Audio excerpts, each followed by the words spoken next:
Vamos falar para o CPI do crime organizado, ou como você disse um pouco mais cedo, CPI do Master, né? Que parece que está tudo se misturando. Mas é porque essa CPI do crime organizado, ela aprovou em bloco uma série de requerimentos relacionados ao caso Master.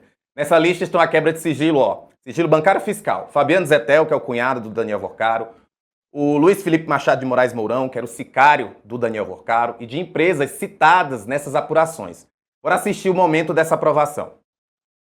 Consulto se todos concordam com votação em globo dos itens que foram anunciados, à exceção desses que o relator solicitou, para que possamos proceder à deliberação, à votação simbólica. Aqueles que concordam permaneçam como se encontram. Está aprovado a todos os requerimentos que foram anunciados. Em adição aos requerimentos de transferência de sigilo dirigidos à Receita Federal, esta presidência está incluindo o pedido de análise dos dados ao órgão. Olha, claramente, e ainda tem aprovada a convocação do Marilson Rosendo da Silva, que era ligado a tal do grupo A Turma, né? Que era da Polícia Federal originalmente, Paulo Sérgio Neves de Souza e Bellini Santana, o ex-diretor e ex-funcionário do Banco Central, afastados, né? O diretor não é mais e o funcionário afastado. Veja só, em primeiro lugar, CPIs têm objetos. E essa CPI é do crime organizado, ela já virou uma CPI do Banco Master. Tem uma solicitação para fazer a CPMI do Banco Master, a mista, né? Para fazer a CPI, o Alessandro Vieira tem as assinaturas, fazer a CPI do Master no Senado. Essa CPI é do crime organizado, virou CPI do Banco Master. Então, tem aí. Eu chamo a atenção porque depois, se der problema, não é por falta de informação, né? Você tem informação. CPI tem objeto, essa claramente tem um desvio de objeto.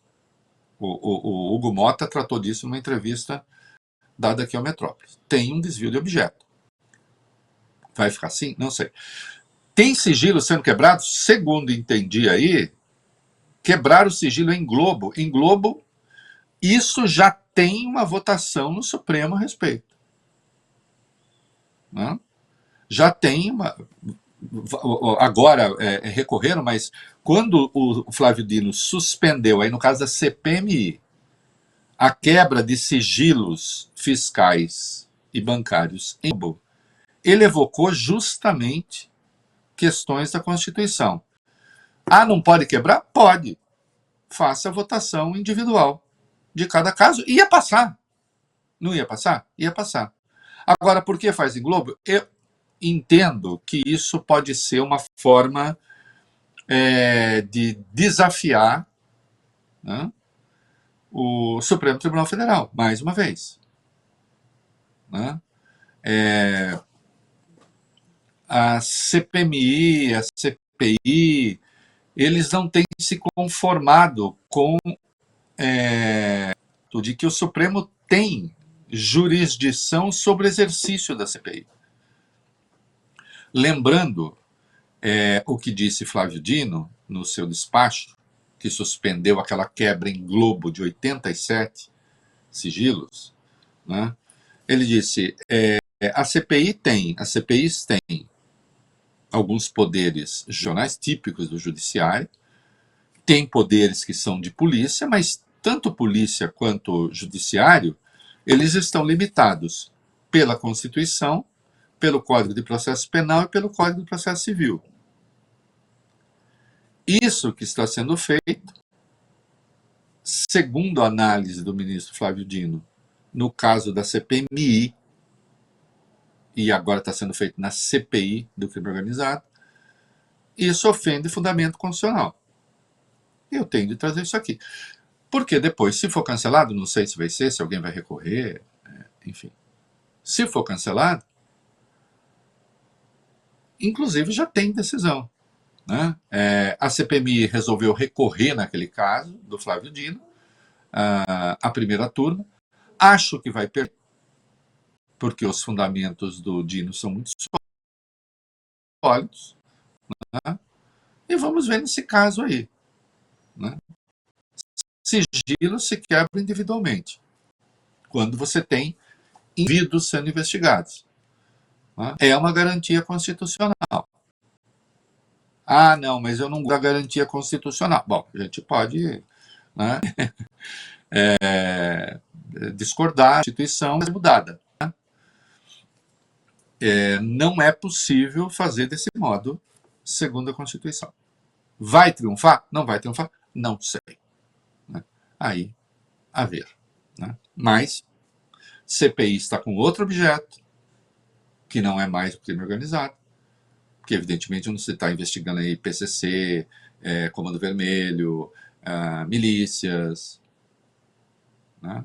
Vamos aproveitar que tem uma CPI e vamos transformar em CPI do Master. Né? Que é o que está. Basta ver aqueles que tiveram sigilos quebrados. Né? É isso. Reinaldo, vamos falar então do Carlos Viana, que está tendo uma semana complicada, porque o presidente da CPMI do INSS, que é ele, cancelou a audiência com Augusto Lima, que é ex-sócio do Daniel Worcara no Banco Master, que estava prevista para hoje. Essa decisão ocorreu depois do ministro André Mendonça, do STF, desobrigar o Augusto Lima de ir à comissão. O Mendonça acatou um pedido apresentado pela defesa do empresário, que citou a garantia constitucional contra a autoincriminação de investigados. Constitucional, tá? Isso. E o Mendonça e o Viana reclamou, ele ficou muito bravo. A decisão do ministro André Mendonça que permite ao senhor Augusto Lima não comparecer a CPI está na minha avaliação. Mais uma interferência no trabalho do parlamento. Decisões monocráticas como essa acabam atrasando e dificultando o trabalho do Congresso Nacional na busca de respostas ao povo brasileiro sobre as graves irregularidades investigadas na Previdência Social. Eu sempre fico muito comovido quando eu vejo alguém que não reconhece golpe de Estado como crime, nem a violação do Estado de Direito por meio da violência como crime, defender tanto assim o povo brasileiro, né? E aí suspendeu. E acho, Rafa, que a gente pode já falar da seguinte também, porque aí, como se diria lá nas CPIs, aí eu comento em bloco. Vamos lá. Então deixa eu apresentar, vamos lá, deixa eu falar então. É porque teve um assunto parecido na CPI do crime organizado, essa que a gente falou um pouquinho mais cedo. Ela ouviu nessa quarta-feira o empresário João Carlos Mansur, que é fundador da gestora Reage Investimentos. Ele foi convocado para prestar esclarecimentos a respeito de operações financeiras investigadas no caso Master. E, nessa oitiva, que durou menos de uma hora, o Mansur disse que a empresa acabou sendo penalizada por ser grande e independente. Vamos acompanhar o que ele falou. A empresa sempre foi auditada por empresas internacionais de auditoria. Nós, há 6 anos, tínhamos rating de gestão internacional por 2 companhias internacionais e todas as estruturas de governança que uma empresa aberta na Bolsa de Valores tem e necessita. Nós tínhamos 2 companhias listadas, uma de administração fiduciária e uma de gestão, no novo mercado da Bolsa de Valores, ou seja, a gente escolheu o nível de governança mais alto possível, justamente por conta disso. Conselho de administração independente, com nomes de referência no mercado, e operações muito claras e muito transparentes. Acho que a gente acabou sendo penalizado por ser grande e independente. Eu já comento essa fala dele, mas tem uma informação adicional. Vai lá. Isso, é que é onde os assuntos eles se misturam, né? Porque na maior parte do tempo ele ficou em silêncio, por orientação da defesa, e a garantia foi concedida pelo ministro Flávio Dino, que assegurou ao empresário o direito de não responder a perguntas que pudessem levar à autoincriminação. Vamos lá, e aí a gente também a gente ajuda o Carlos Viana a se orientar neste mundo louco, né? Primeiro eu quero chamar atenção para a resposta que deu o Mansur, Porque, atenção, isso que ele está falando de que ele tinha critérios ali de avaliação internacional, etc., isso é verdade. Até outro dia, a REAG era um... Eu vou voltar ao meu ponto.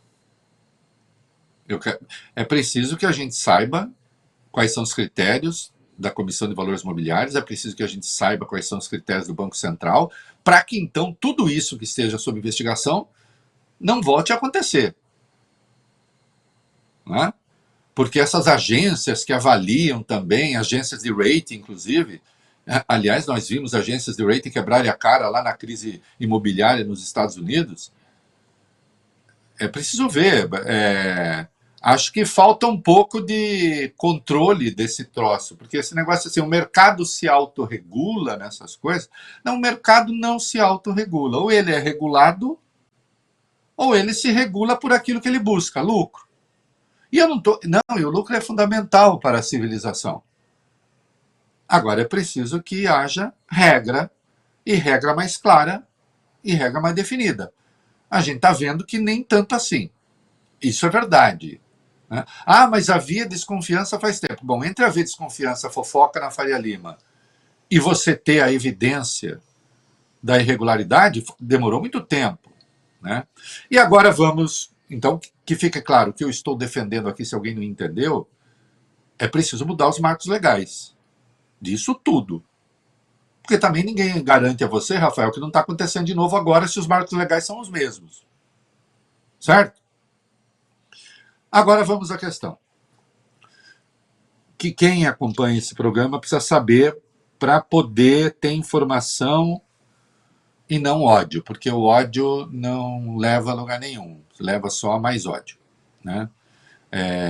E sim, o ódio sempre é muito fiel, né? Pode ser mais fiel do que o amor, mas não é exatamente a coisa mais inteligente a fazer. Veja você, e isso está certo, quem acompanha esse programa. É uma garantia da democracia. Quem vai depor numa CPI como testemunha e não como investigado, ele tem a presença obrigatória e não pode mentir. Então ele responde aquilo que foi perguntado, não pode mentir. Se mentir, sofre consequência. Né? Quem vai como testemunha. Quem vai como investigado, o investigado, em nenhuma democracia do mundo, é obrigado a se acusar. Todos os filmes policiais que vocês veem chegando em casa, ali um pouco antes de dormir, depois do pelequinho com os amigos, tem sempre um policial B, em que o policial prende e diz: você tem direito ao silêncio, é um advogado, tudo que disser poderá e será usado contra você. Porque tem o direito ao silêncio. Né? O cara não é obrigado a... Como investigado, porque se como investigado ele chega lá, se faz uma pergunta e ele pode, com a resposta, seja por ambiguidade, seja por omissão, seja por não ter entendido direito, seja porque realmente é culpado, ele dá uma resposta autoincriminadora, pronto. Você tira do Estado um dever das democracias, que é o Estado que tem que apresentar prova contra aquele que é investigado. É o Estado que apresenta a prova, por intermédio do Ministério Público, na hora da acusação, por intermédio da polícia, na hora da investigação. É o órgão, portanto, é o sistema de justiça aí mais amplo que se encarrega de apresentar a prova. O sujeito não é obrigado a apresentar prova contra si mesmo, e nem é obrigado a apresentar prova de que é inocente. O Estado apresenta a prova de que ele é culpado. É assim na democracia. Onde não é assim? Tem um país em que não é assim. Por exemplo, só para citar um, na Coreia do Norte. Na Coreia do Norte tem um único acusador, um único juiz e um único executor. Ele até pode delegar isso a outras pessoas, mas é ele, que é o Kim Jong-un. Tá?